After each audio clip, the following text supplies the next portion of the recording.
It's time for another episode of Be the CEO. Be the CEO. BeThe.CEO. I can't believe we got that URL. BeThe.CEO. If you haven't been there, click the link. Try it out. Just type in anywhere. BeThe.CEO. It's really cool because that's what we help people do. We help them to be the CEO both at work and at home. And why do you want to do that? Because the people that we help are self-employed. They're kind of stuck in their own little prison that they created. They can't see their kids. They can't make the money. They can't have any kind of a life. They don't know what clients are next. I don't know what to do. But the reason that they're so stressed about it is because just a year or two ago, they hated their lives. And then they had this unbelievable thing inside them say, go start your own business. And they did it. And they had a little bit of success. And they're like, holy shit, I could have more of this. And then when they went and did it, they did have more success. And then finally they realized, oh my goodness, this is crazy. This is crazy. And what most people do at that point is they regress and they go backwards and they make less money and they kind of filled with regret and resentment. And what we want to do is allow you to be more fulfilled, allow you to be more excited, have better lives, make more money, do less work, all those things. One of our core commitments is do less, but better in all ways. Do it at home, do it at work, do it in your business, do it with your clients, do it with your networking. Do less, but do those things that you choose to do now much, much, much better.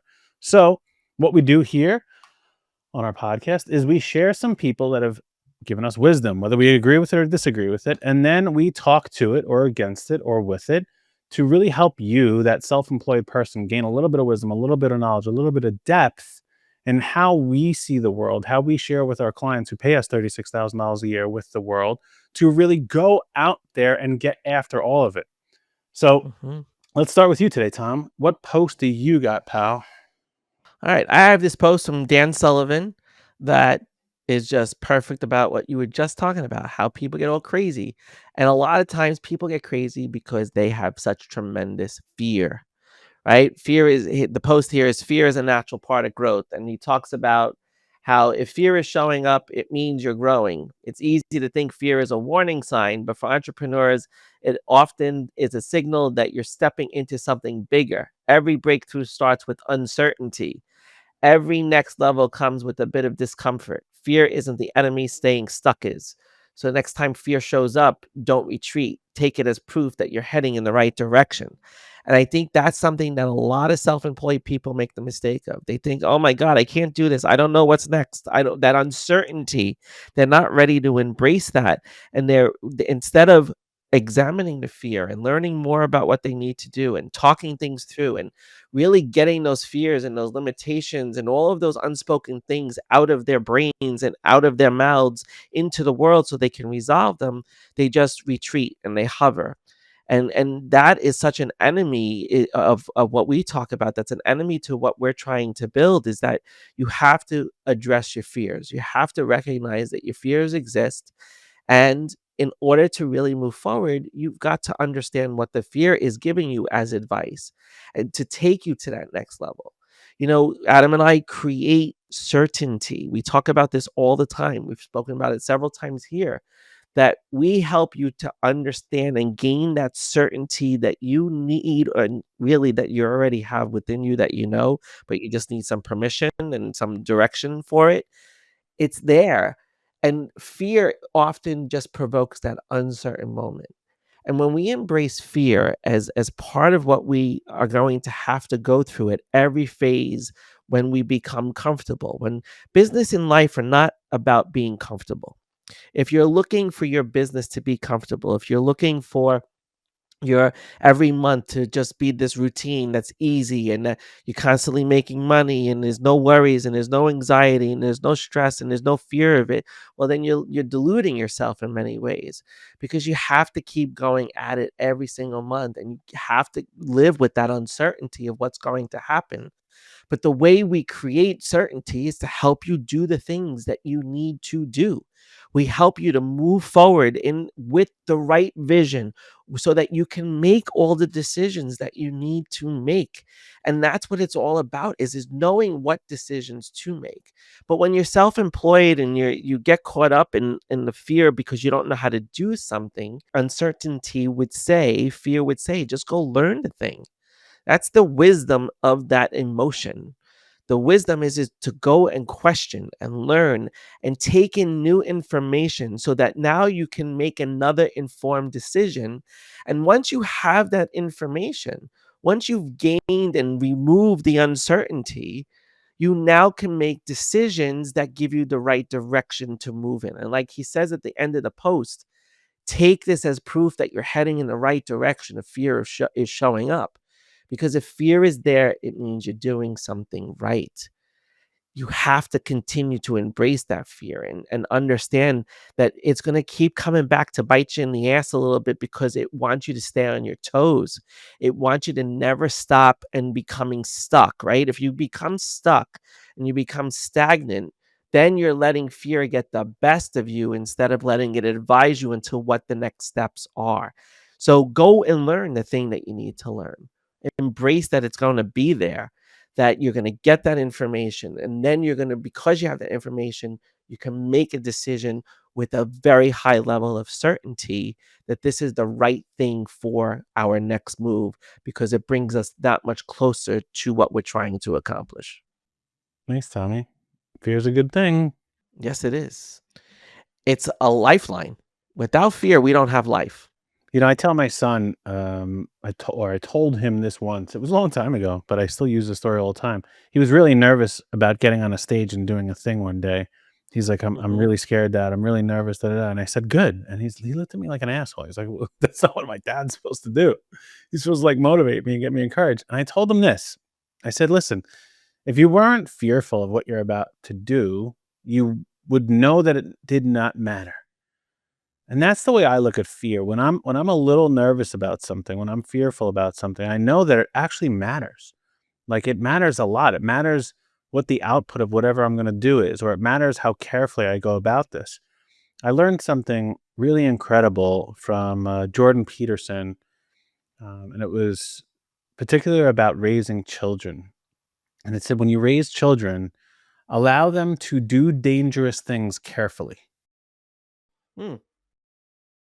And most parents are just fearful that they're gonna get hurt. And what I said is, "No, no, no, this experience for my children really matters, and I want them to experience these very dangerous things, but if I show them the way to do it carefully, they may still get hurt, but we're prepared to take that risk." And that's what fear really is, are we prepared to take these risks? And most of us are not. So to get through those fears, you're never gonna figure it all out, but you can be prepared. I love that insight, man. Thanks, pal. That's a really powerful insight. I'm just thinking about that because we do that all the time as parents. We let our kids go so far where they can learn the lesson, but yet not get that hurt. That's really and that's what you have to do as a business owner, especially a new self-employed business owner. You have to recognize you're gonna do a lot of things, and you can't guarantee yourself that you're not gonna get hurt. Part of it is getting hurt. Part of it is learning what it is that you have to go through in order to make it to the next thing, to gain the certainty. Sometimes you gotta fall to know that you don't wanna fall again, Mhm. and that's a powerful, powerful statement. I really love that. All right, let's see what we got here from Simon Sinek. I love Simon. I like Mm, when he does his golden circle. So here's what I found about Simon. He said, if we want people to speak to us honestly, we must be willing to honestly listen. If we want people to speak to us honestly, we must be willing to honestly listen. It sounds so simple. And if you know Tom and I, we love simple things. Business and life are simple, they're just not easy. And guess what? Listening, honestly, is really it's not an easy thing to do.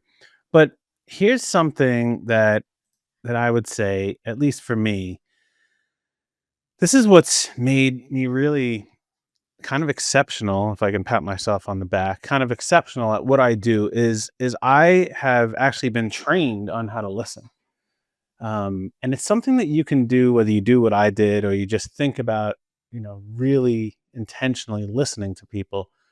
Is I was trained through something called the Sandler Training Series, and this thing legitimately changed my life. I built my financial planning firm after I went through that because I realized how incredibly important it is not to sell people things, but to listen to them. And this training series that I went through was all about psychology and behavior and to have a process in doing that. And what it really, really taught me was that it wasn't that I was telling people what to do, it was that I'm helping them to articulate themselves, right? How do I get you to say what you're trying to say to me much, much clearer? And without listening to somebody, you can't help them translate. You can't meet them where they're at. And that in business and in life is where a lot of greatness comes from. It's when you have this ability to truly say, okay, we understand one another. And I think that only comes through listening. What Tom and I really have the ability to do at Atomic Business Coaching, so you can be the CEO, is uncover what truly matters, right? What actually matters here by asking questions that most people wouldn't even think to ask. And it's not because we're so clever at coming up with asking questions. The reason it is because we have a very unique way to listen to you. And here's that unique way. There's two of us there all the time. Okay? When we meet with our clients, two of us are there. So even if I'm sitting here thinking and waiting for my turn to speak, Tom could be listening, right? So we have four ears, not two. Okay. And the ability for us to not only listen to our client, but listen to each other is what truly changes. We have a brainstorming session with every client meeting, not on purpose, but that's what happens. It's the client talking to Tom, and then me talking to Tom about the client, then me and the client talking, and then the client and Tom talking about what me and the client were talking about. And it's like we all heard each other. And that is a true differentiator that I have never seen in any coaching anywhere where everybody gets a chance to listen. Because even for the client, when the client is listening to me and Tom talk about them or their situation or their potential or their struggles, they actually get to hear it. When most of the time, when you're one on one coaching, you're hearing it, maybe not listening, you're hearing it, you're processing it, you're coming back with whatever it is you want to answer or rebuke. And it's like, oh, it's this constant flow back, forth, back, forth, back, forth. Where what we have this very, very unique ability to do is take skill sets both Tom and I have gained throughout our careers and then implement them in this dual coaching approach.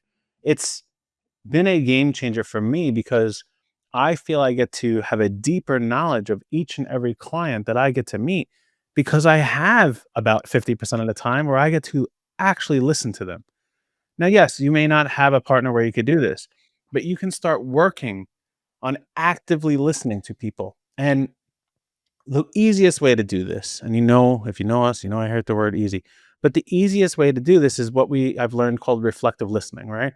Someone even today in the first M group talked about it. I forgot how they put it. So what you're saying, that's what Ty said.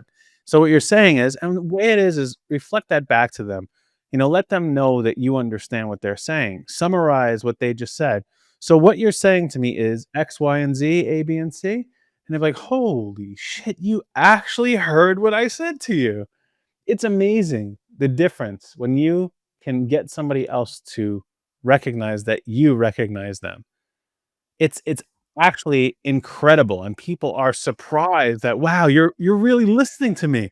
This is amazing." When it should be an all the time thing, it's just not. Human nature is we're waiting for our turn to speak. Right now, Tom is sitting here waiting to say something. He might not be hearing what I'm saying. What do you wanna say, Tom?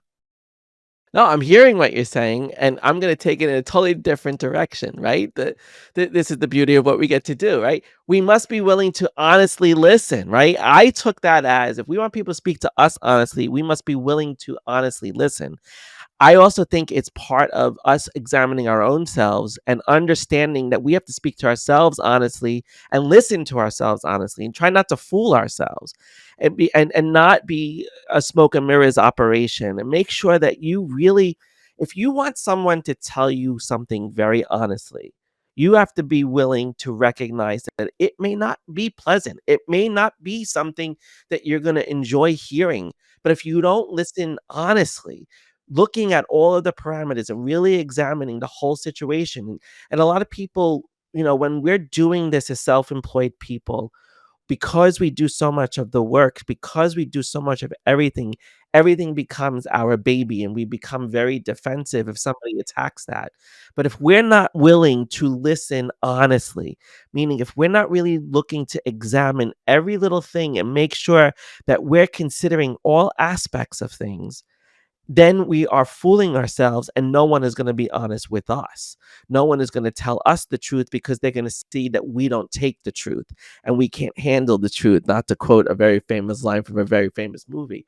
But it's so interesting how you took that quote and talked about actively listening and listening honestly and helping to listen better, and I'm looking at it as all a self reflection. So it's amazing the power of words and how words and semantics could even play a role, how maybe I read it and how you read it. And it's so funny too, Adam, we both picked golden posts today. Both of our posts were in background in gold. Hey, So hey. this is a golden opportunity for anybody that's listening. Okay. That you got so many different perspectives here on one little post, but and two little posts, really. But they're powerful posts. They're very meaningful posts. What you're saying here even emphasizes further of what differentiates us. It's not just that we do have the ability to listen and that we've been trained to listen, but when we do listen, we actually hear different things. Right? So when you're getting these two different perspectives on something that people genuinely listen to you and are there to try to help steward you through whatever it is that you're working towards or working against, that is very, very unique. And of course, I'm going to advocate on behalf of what we do in our company, but my gosh, we've had so many clients change their lives, like genuinely change their lives. Sure, they made more money, they have better businesses, but their lives have been so affected in such a positive way. They have this ability now to know exactly why they're doing what they're doing, and they're going there every single day. There's nothing more frustrating than when you feel like you're going in circles, when you feel like you're stuck on a hamster wheel. And my gosh, our clients do not feel that way. After a few sessions with us, they're just moving. Some are moving fast, some are moving slow, but they are moving forward to the thing that they are setting out to get to. It's unreal. I feel so lucky that I get to do this with you every day, Tom. Yeah, so me too, brother, because it makes it so much fun, and it really gives people what we teach people. One of the things I really think is so profound about our differentiator here is we're really teaching people that it's okay to disagree. It's okay to have different perspectives. It's okay to look at things two different ways. And we do that constantly right in front of clients. Like we will literally say, no, I don't agree with that. I think it needs to be this way, or it's not just that, it's more than this. And it's giving people who may not be able to speak up for themselves comfortably, the ability to speak up for themselves comfortably. And we saw that today with one of our clients. He's feeling so grateful for being himself and being able to speak up for himself now and put boundaries in place and not be afraid of disappointing the client for things that are so silly to even think about being disappointing to the client. Setting boundaries and having good communication and being able to speak up for yourself are things that people respect about you. And that's what we try to really, just by example and by you watching and observing Adam and I, we hope that our clients walk away with that understanding that they can have contradictory opinions and that they're good. People see conflict with us very, very healthily. I'll tell you what, folks, thanks for being here. If you go to Be the CEO, BeThe.CEO, you're going to find out that next month, Tom and I are doing something really, really special. We'd love to have you there and see what we do for real and maybe get some special prizes and everything else. There's no cost to this. So go to BeThe.CEO, click next event, and hopefully we'll see you there.